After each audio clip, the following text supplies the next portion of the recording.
अभी जितने बच्चे इन 12th पास फंसा देंगे, ट्रैप है, आप नहीं समझ रहे हो, this is trap. New education policy इतना बेस्ट है, हिंदुस्तान को जानते हो कहां से खराब किया गया है? पूरा स्ट्रक्चरल जो खराबी आया है ना, स्ट्रक्चरल खराबी वो कहां से है? Sweet poison. New education policy बहुत बेहतरीन है, इस चीज को बनाया गया। बस इसको गवर्नमेंट को ना,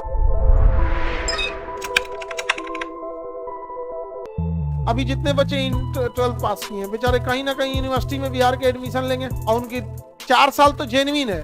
आप बताओ 4 साल में दे देगा डिग्री? हाँ, 5-6 साल लगाएगा उसको। और ये ट्रैप है, आप नहीं समझ रहे हो, दिस इज ट्रैप। कि आप फंसा देंगे कि आप नौकरी के लिए मंगवे नहीं किए, सर्टिफिकेट आएगा तब ना मांगोगे, जिंदाबाद मुर्दाबाद बाद में करना। नहीं तो नई शिक्षा नीति, न्यू एजुकेशन पॉलिसी इतना बेस्ट है, अगर राज्य सरकार उसको इम्प्लीमेंट करे तब। हमें आज भी याद है कि जब हम इंटर में पढ़ने गए थे, हम लोग यहाँ एक ट्रेंड चलता था इंटर में पढ़ने के टाइम पे, क्यों अगर आप बायोलॉजी साइंस से पढ़ने आए तो दुइये को चीज पूछेगा, बायोलॉजी लेना है या मैथ, बायोलॉजी लेना है या मैथ। अब हमारा क्या था कि हमें मैथ भी, हमें फिजिक्स भी रखना था, मैथ भी रखना था, केमिस्ट्रिया की जगह बायोलॉजी रखना था। हमारे टीचर जो उस समय फॉर्म भर रहे थे बहुत डांटे, पूछ के चल आता है ऐसे पढ़े, मैथ के साथ कहीं बायोलॉजी होता है? नई न्यू एजुकेशन पॉलिसी के साथ आप ले सकते, न्यू एजुकेशन पॉलिसी में आप ले सकते। न्यू एजुकेशन पॉलिसी बहुत बेहतरीन, बट उसको इंप्लीमेंट करने वाले अभी भी ओल्ड एजुकेशन पॉलिसी को ही लेके बैठे हैं। बहुत बेहतरीन है, इस चीज को बनाया गया। बस इसको गवर्नमेंट को ना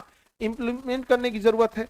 कुछ यूनिवर्सिटीज वगैरह दे दे जो न्यू एजुकेशन पॉलिसी पे कंप्लीट काम करे। जबरदस्ती बीएससी के लड़का को हिंदी का पेपर पढ़ा रहा है। आप में कितने लोग बीएससी करते हैं? आप लोग को हिंदी और इंग्लिश भी देना होता है, बताओ, बिना मतलब का ही है कि नहीं? कहा है भाई, हिंदी अंग्रेजी के पेपर का देगा तो बीए वाले को भी फिजिक्स केमिस्ट्री थमाओ। तो बीएससी है तो खाली साइंस से रखे ना, जरूरत क्या है? हिंदी और इंग्लिश किसका सब्जेक्ट? आर्ट्स का। फिर साइंस में काहे घुसा रहा है? ये तो भेज बिरयानी कह के अंडा डाल दो उसमें। हिंदुस्तान को जानते हो कहां से खराब किया गया है? नर्सरी। एक बच्चा जब नर्सरी में जाता है, होमवर्क बनाए ना बनाए बच सकता है, ड्रेस उसका यूनिफॉर्म ठीक से है नहीं चलेगा, क्लास टाइम से आएगा तो भी चलेगा, 10 मिनट लेट रहेगा तो भी चलेगा। उसको तो बर्बाद किया है ना, इंडिया को बर्बाद करते हैं। तो स्कूल जो स्वीट पॉइजन अभी जो है ना, आपको कौन चौपट किया है? आप देखिएगा ना, आपको बचपन से जिस चीज को 15 साल से लत लगा दीजिएगा, होमवर्क है तो भी ठीक है, नहीं है तो भी 60 बच्चे बैठाए जाते हैं स्कूल में। क्यों? मिनिमम 40 ही बच्चे बैठा सकते हैं, एक्स्ट्रा केस में आप कितने बच्चे बैठा सकते? 60, ताकि आप इंडिविजुअल पे पढ़ाई के साथ साथ डिसिप्लिन भी ध्यान दे, डेली सबकी कॉपी चेक हो सके। ये चीजें कोनो ध्यान नहीं। आप भी पढ़े स्कूल से,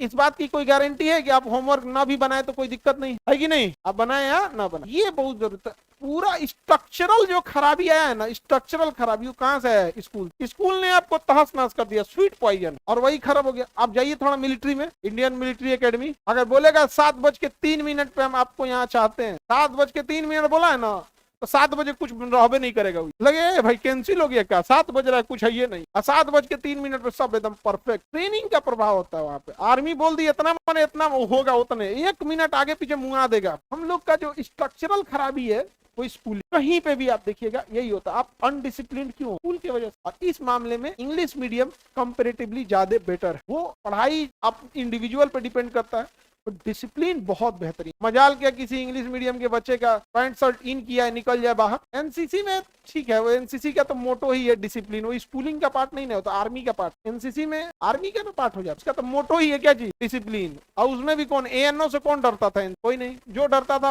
आर्मी वाले जो आते थे, उन आपके जो एजुटेंट रह गए या फिर आपके सीएचएम बीएचएम सीओ, यही सब से डरे। एएनओ से कौन डर रहा है? कोई नहीं। जबकि स्कूल में एनसीसी का हेड कौन होता है? एएनओ से कोई डरता नहीं है। एएनओ तो अपने पैसा खा जाता है, नाश्ता का पैसा नाश्ता का पैसा एएनओ खा जाता है, ड्रेस का पैसा एएनओ खा जाता है, नहीं समझे? बेल्ट वोल्ट देवे नहीं करेगा, ऐसा वर्दी का पैसा खा जाएगा, वहां पे वर्दी धोने का पैसा खा जाएगा। तो जो मेन इंचार्ज है स्कूल में वो कौन है? एएनओ। तो बात तो वही आ गया। एएनओ क्या होता है ना, स्कूल का ही एक टीचर को दे दिया जाता है। स्कूल का ही टीचर होता है, उसका काम है कि आप पढ़ाइएगा भी, आपका एक पीरियड कम कर दिया जाएगा, इसके जगह क्या दे दिया जाएगा? एनसीसी दे। तो मार के पूरा नाश देता है।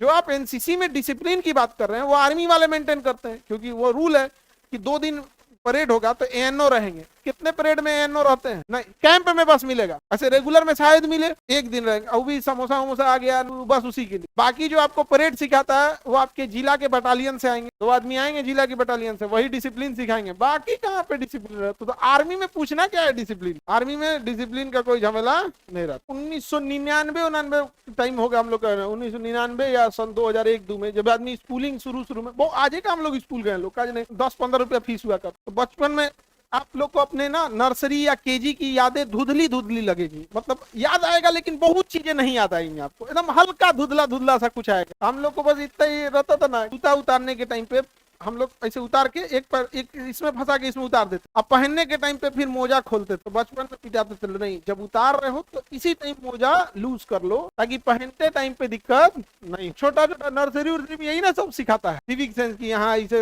ऐसे नहीं करो, दुनिया भर का। और जब बड़े हुए आदमी, पहले तो टाई ऐसे फंसाने वाला आता है, छोटा में फंसा लो, हुक रहता है, फंसा लो पीछे, और उसके बाद जब ठीक ठाक बड़े हो जाएंगे तो बांधने वाला आएगा, बांधने वाला आएगा तो हम क्या करते थे, बांध के ऐसे ढीला करके फिर टांग देते थे। अब जब आई थिंक जब आप 4-5 में आ जाइएगा तो टाई बांधना चालू हो जाता है, उससे पहले तो ऐसे हुक वाला। तो दादाजी थे वो खोल देते थे, कहते थे डेली बांधा कर, डेली बांधा। ये क्या हो गया कि सब फंसा के छोड़, इसको पूरा खोल, डेली बांधा कर। हम कहते थे ये भुला जाते हैं हम यहाँ पे, ऐसे ऐसे बांधना, लेकिन मार मार के एकदम सीधा नहीं, डेली तुमको पूरा निकाल के पूरा खोल के रख, डेली बांध। कहते दादा देर हो जाता है पहले उठाकर, तो उस समय तो आपका पूरा जीवन आपकी स्कूलिंग पे डिपेंड करता है कि आपने स्कूल केवल आपका सिलेबस खत्म करने की, आपका आचरण, बदतमीजी तो नहीं हो। किसी किसी को देखना ना, स्कूलिंग खराब हुआ है ना, बदतमीज भी बहुत हो, धमकी उमकी खूब देगा, हमरा से बड़का कौन है रे, आई है हुए, समझ नहीं बेचारे का स्कूलिंग। हमें हम तो कई टीचरों को भी ये चीज देखी, कहते यार एक तो तुम्हारा खुद खराब हुआ, उसके बाद तुम दूसरों को भी खराब करोगे।